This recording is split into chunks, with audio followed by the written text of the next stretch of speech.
பூநகரி சங்குப்பட்டி பாலத்தின் அடியில் சடலமாக மீட்கப்பட்ட குடும்ப பெண் கொடூரமாக கொலை செய்யப்பட்டு கடலில் வீசப்பட்டமை பிரேத பரிசோதனையில் தெரிய வந்துள்ளது.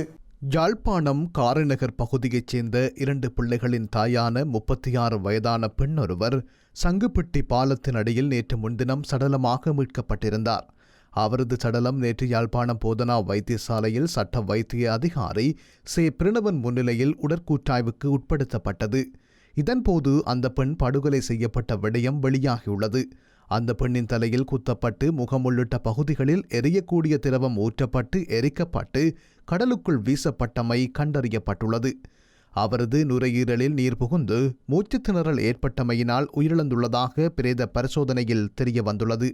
அந்த பெண் வீட்டை விட்டு புறப்படும் பொழுது 10 பவுன் நகை அணிந்த நிலையில் அவரது சடலத்தில் நகைகள் காணப்பட்டிருக்கவில்லை என குடும்பத்தினர் தெரிவித்துள்ளனர்.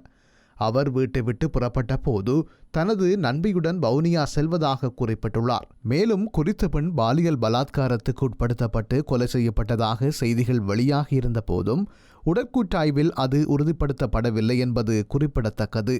இது தொடர்பான விசாரணைகளை காவல்துறையினர் மேற்கொண்டு வருகின்றனர்.